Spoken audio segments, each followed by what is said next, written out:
Bangladesh refused to back down in T20 World Cup row. Bangladesh's place at next month's T20 World Cup is in jeopardy after the nation's cricket board reaffirmed its plea to move matches from India to Sri Lanka. Bangladesh asked for their games to be switched from India, citing safety concerns amid growing tensions between the countries, and demanded to play them in Sri Lanka, which is co-hosting the tournament, instead. On Wednesday, the International Cricket Council, ICC, rejected Bangladesh's request, saying there was an absence of any credible security threat. The ICC gave the Bangladesh Cricket Board, BCB, 24 hours to speak to its government and make a decision. "Our only demand is to play the World Cup, but not in India," said BCB President Aminul Islam Bulbul. "We will go back to the ICC with our plan to play in Sri Lanka. They did give us a 24-hour ultimatum, but a global body can't really do that. ICC will miss out on 200 million people watching the World Cup. It will be their loss."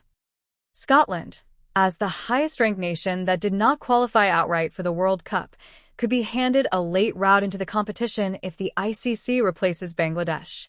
The T20 World Cup, co-hosted by India and Sri Lanka, runs from February 7th to March 8th. Bangladesh are due to 3 of their 4 group games in Kolkata, including against England on February 14th and the other in Mumbai. "There is no scope for changing our decision," said Asif Nazrul, an advisor for youth and sports issues in Bangladesh's interim government. "It is crucial to weigh the loss of not playing against the potential catastrophe of pushing players, fans, and journalists into a risky regional political situation. This is a government decision, as the state is responsible for determining whether its citizens face security risks abroad."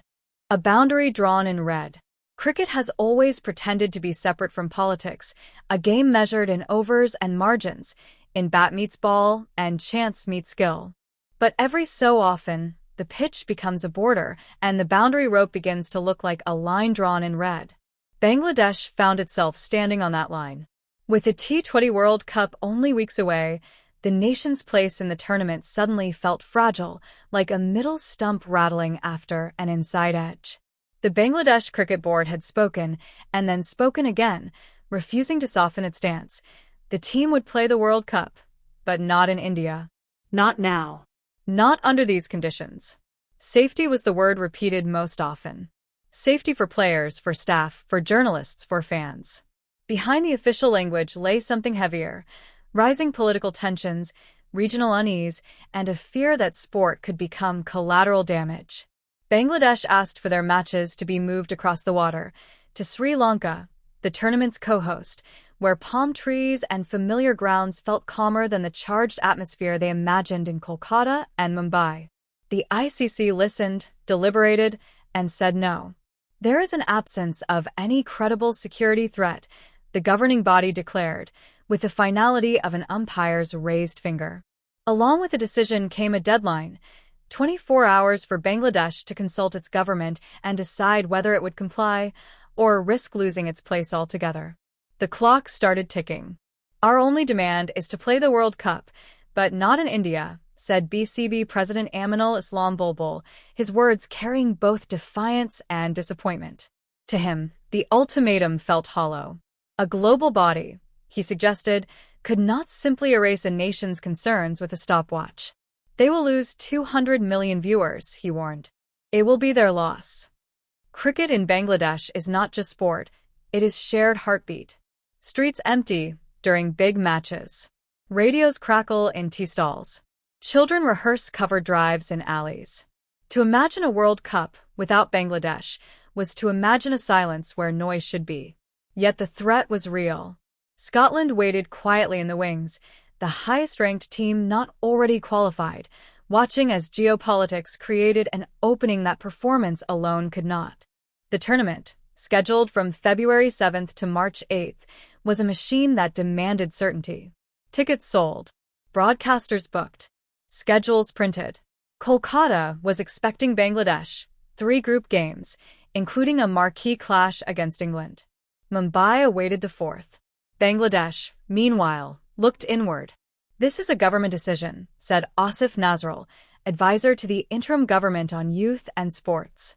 His words drew a firm line between cricketing ambition and state responsibility. The loss of not playing, he argued, could not outweigh the potential catastrophe of placing citizens in harm's way. Cricket boards could debate logistics. Governments dealt in risk. There is no scope for changing our decision, he said. In that sentence, an entire nation stiffened its spine. The standoff revealed an uncomfortable truth. Global sport depends on the illusion of neutrality, but neutrality is fragile. Stadiums do not float above borders. Teams do not travel without passports.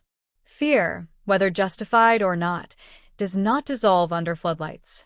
The ICC spoke of assessments and intelligence. Bangladesh spoke of intuition and caution.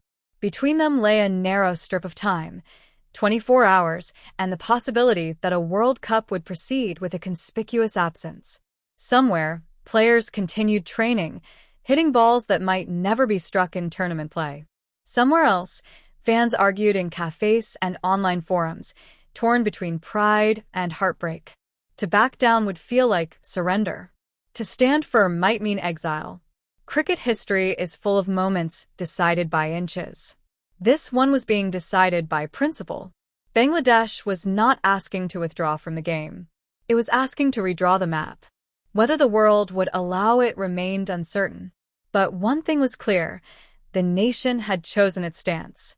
Like a batter refusing to walk after a disputed edge, Bangladesh stood its ground, eyes fixed forward, waiting to see whether the next delivery would bring compromise or the final dismissal.